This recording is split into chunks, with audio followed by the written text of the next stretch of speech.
You requested what if videos, so let's dip our toes in, Tom. What would have happened if Stannis Baratheon succeeded in his mission to capture Daenerys and Viserys Targaryen before they could escape Dragonstone to Essos? Well, let's find out. Before we start, I just want to give credit where credit is due. This idea was 100% Tom's, and the script is 95% his also. I just added a few of my annoying Liamisms to it. So, if you like this video and you want to see more what-if scenarios, please feel free to show Tom some love in the comments, as he's the one pushing us in this what-if direction. I'll be honest, I just wanted to do another Who Could Beat the Mountain video, as I feel that's a rather neglected topic on our channel. Discord is here, like and subscribe buttons are down there if you love us, and Patreon is here if you really love us. Now, let's get going, Tom.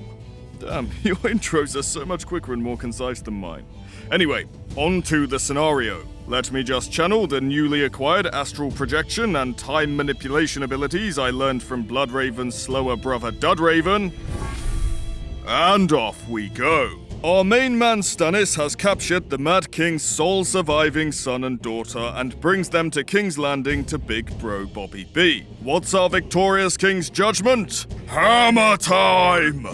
Joking, of course, Robert isn't that angry with the Targaryens, at least not to the degree where he'd want to harm innocent children. That's total bullshit. I hear you typing. Just look at Elia and her children. But the difference here between Stannis bringing forth a living Viserys and Dany compared to Tywin's presentation of the dead bodies of Aegon and Rhaenys is that he's now going to have to give the order himself.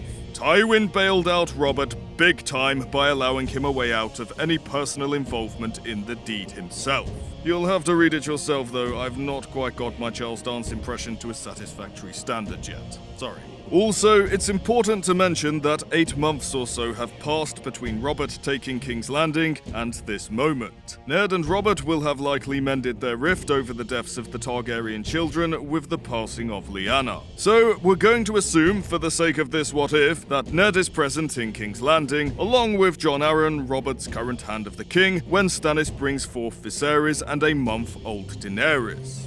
The knee-jerk reaction is to kill them both! But Robert's probably in a state of mourning, and killing just isn't going to fill that void. Not only that, but when faced with killing children, especially a near newborn baby, well, it places him in the predicament of looking like a vicious brute, and staining that magnanimous and merciful hero reputation he built up over the course of the rebellion, which, while not crucial, was significant in his being able to retain reasonably strong unity within the post-war realm, all things considered. Insert standard "fuck you Balon, learn to make friends" joke here. Out of the two Targaryens, Viserys is actually the most problematic. His mother, I'm sorry, I really suck at pronouncing Targaryen names, Rhaela or Rhaella, either of those sounds like it could be right to me, crowned him king when news reached them of Aerys' death, which makes him a pretty useful figurehead for the rebelled against to become the new rebellion. While Robert had a fair bit of support, his new hold over the throne was fragile and yet to be cemented, and there was likely enough traitorous a-holes still whispering usurper to cause enough of a fuss to reignite the now cooling embers of war. Let them reignite those embers, my king. Me and the Manus will burn them in the flames of their own doing. Ours is the fury. Jokes aside, this is a genuine problem, and you can deal with it two ways. One, you can have Viserys renounce his claims and march him straight to the wall under the guard of Ned's most staunchly loyal men, who will know the best routes to get him there pronto once they hit the neck. Or two, you execute him. Viserys at this time is only 8 years old, but he is irrefutably a step to power for any dickhead with ideas beyond their station. Marching him to the wall is of course the kindest option, but it's a potentially inescapable security concern, because Bobby has likely just sent a bunch of Targaryen loyalists there, and what's more enticing, manning this freezing block of near certain death, or breaking an oath you've made to what you see as a false king in favor of having a bosh at usurping the usurper, with the true king, who said false king has just delivered into your hands to rally around. Honestly, Viserys has to go. A male heir is bad news enough, but an actual living and crowned king... No. Someone go and get Ilimpane out of bed. Regrettably, his services are needed. Daenerys, on the other hand, well, there's actually ways for Bobby to utilize her to accomplish positive long-term gains. And now he's a bit more chilled and surrounded by good counsel, he may have the foresight to act upon these avenues of opportunity. There's a few options, but the strongest and likeliest play is to send her to the north as a ward of Eddard's. Why the north, you ask?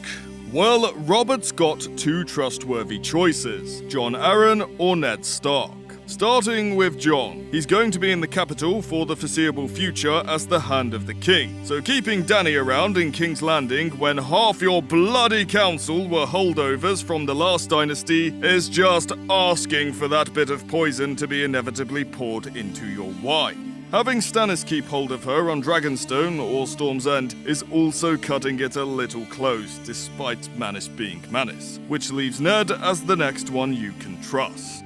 The North are fiercely loyal to Ned Stark, so you don't have to worry about Targaryen loyalists in their midst. But instead of leaving it there, let's cement the Baratheon hold on the crown a little further and ensure we don't have any issues moving forward. Daenerys, when she comes of age, will marry Robert's heir when he is born and also comes of age. This way, you connect the old dynasty line of Targaryen with the new line of Baratheon and ensure no one can utilize Dany as an individual piece to start a rebellion in her name. It's not uncommon in real life and Westeros for new dynasties to marry members of the previous one to solidify the line. Ned returns to the north, where upon greeting him, Cat dies of an aneurysm, because 7 hells, you've brought home a little blackhead bastard, a ticking Targaryen time bomb, and you've not even seen your own son yet. That's some Jeremy Kyle shit, that, Ned. Jokes of course aside, everyone lives happily ever after for a short while. Happily ever after, Tom. This is Westeros that needs rewording. Jokes of course aside, everyone lives for a short while. Better. Addressing the changes this has had on the story so far, no Dany and Viserys in Essos, no Khal Drogo, and no dragons. The other minor thing that might change is the sitch with Theon Greyjoy. With Eddard already in possession of one ward from a war, would he also be given Theon after the Greyjoy rebellion? It's hard to tell, but that could have repercussions depending on who gets him. Probably not though, it's not like Balon will suddenly develop common sense, even if Theon offers alliance with another region if war breaks out. Anyway, back to the scenario. So 13 years pass and most of the story is likely to stay intact, with the Lannisters filling that crucial incest void the Targaryens left behind in King's Landing, and Jon Arryn likely to meet the same ending, requiring Robert to make his way up north to not only collect Daenerys, but also name Ned Stark as Hand of the King. If Jon Arryn didn't pass away, then Ned would have been the one travelling south to escort Dany, which likely means Bran still has his legs. But we're not going that route, it's unlikely to happen anyway. With Dany promised to the Baratheon heir, in this case Joffrey, we have caused yet another ripple here with our Greenseer meddling. This is why you don't fuck with time, Tom. Sansa will no longer be betrothed to Joffrey, but we know Robert wants to unite the lines of Baratheon and Stark. So we might assume, fine, let's marry Sansa and Tommen. But we think the stronger pairing is actually to betroth Myrcella to Robb Stark. Myrcella will only be 8, so it'll be about 5 years before she's to marry Robb, who will be 20 by that point. But Robb is heir to Winterfell, which is welding the Stags and the Direwolves at a stronger political joint, so to speak. Also, as heir, Robb should be remaining in the north and not travelling south, while ever there's a Stark in Winterfell and all those theories and so on. Tom did contemplate the idea of having Myrcella stay in the north, but considering how young she is, we don't think Cersei would allow that to happen. And, well, she might be even more erratic about the idea after she has Jaime knock Bran's arse out of the window. That will teach you for spying on brothers and sisters hugging, three-eyed useless. With that, Catelyn stays home to care for Bran along with Rickon, so travelling south to King's Landing is Ned, Arya, Sansa and Dany, along with Lady and Nymeria. The trickiest element here, though, is what to do with Jon Snow. Personally, we think he would develop a great relationship with Dany. Both of them would feel like outcasts in the north, Jon because of his bastardry, and Dany because she's a Targaryen whose father killed their former lord. It's a very cold place for both of them, and not just because of the ice and snow. Whether it stays platonic or not is another thing, but this would tie into George's initial idea of a romance between Jon Snow and Arya. This one sort of makes sense, as they wouldn't be raised as siblings, but would have experienced similar lives and found comfort in one another without it feeling really creepy. Stay away from my favourite character, Jon, or I will never put you in a good top 10 list again. In this version, we're going to have Jon travel south, because it's way more fun. In the initial story, Cat wants Jon gone from Winterfell, and Ned didn't want Jon to suffer the mockery for being a bastard at court in King's Landing. But I think there's enough emotions here that Jon might actually stick with both Dany and Arya, both of whom he's very close to. No, not in that way, you gutter-minded miscreants, and choose to travel south regardless of what he might experience at King's Landing. Jon being around actually might kickstart a rivalry with Joffrey. Seven hells, the butcher's boy might even actually make it out of this story alive, along with Lady. Back in Winterfell, Joffrey had the beginnings of a rivalry with Robb, with the latter getting the better of the prince when practicing swords. Joffrey wanted to use real steel, but Roderick Cassel forbade it, and so Joffrey made some jokes at Robb's expense and left. Jon was excluded from this training session due to him being a bastard, so a nice through line would be the confrontations between the two bubbling on the way to King's Landing, with Jon having to resist ducking the smug prick while standing his ground. No one would blame you, Jon. Do it. The romance between Joffrey and Dany is another point of interest. With Sansa, she had a good name and was smitten with him, but Joffrey, being Joffrey with his totally unearned superiority complex, combined with marrying Dany, the daughter of the man his father overthrew, might allow his sadistic sociopathic tendencies to bubble up to the top faster than expected.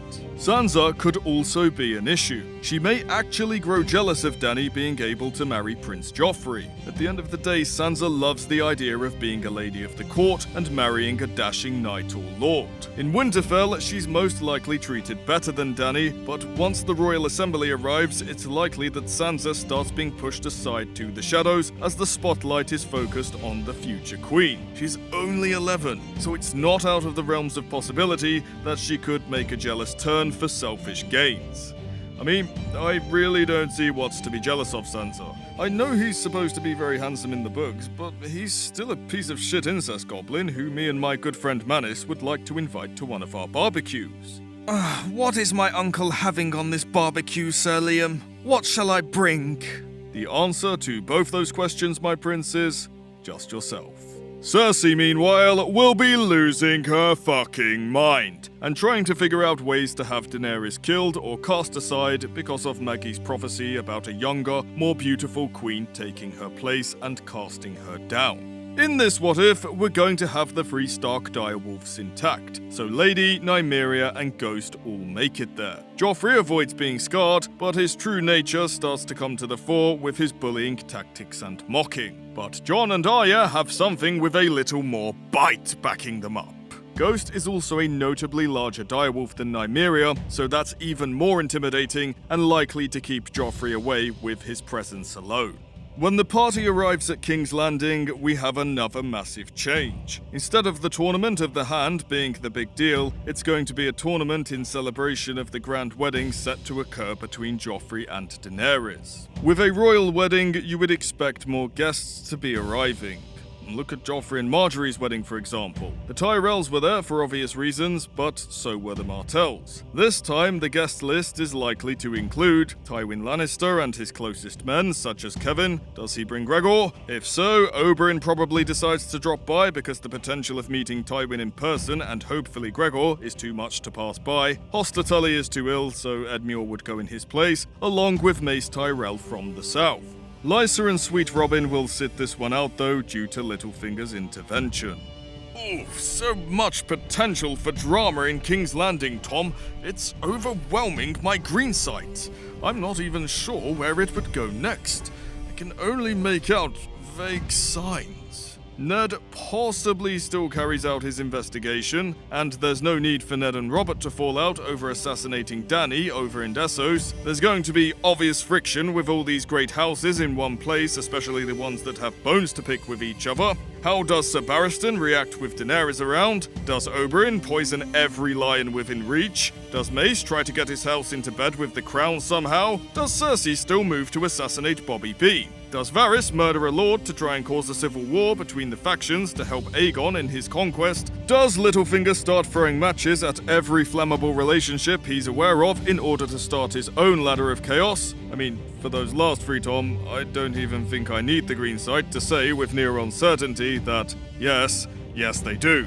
How, though, is another question. Doing the story this way, however, does mean it loses a lot of the fantastical elements, as there's no dragons and no exploration of the mysticism found in Essos. So, better get coming up with some other fantasy boilerplate, George. The Lancasters and the Yorks are priming their lawyers as we speak.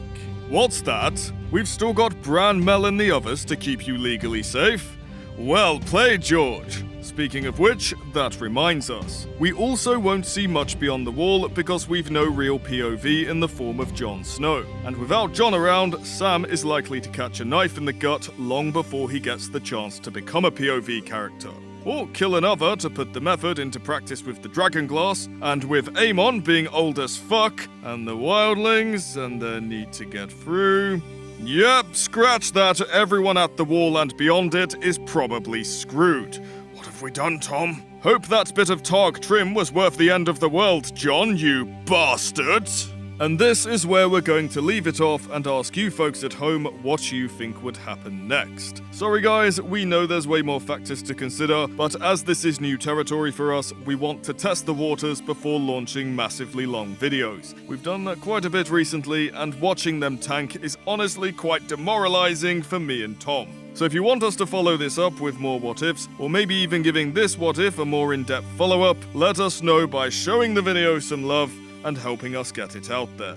What do you think would have happened if Stannis was successful in capturing Viserys and Daenerys? Let us know what we got right, what we missed, and what we got wrong down in the comments. And thanks for watching, guys.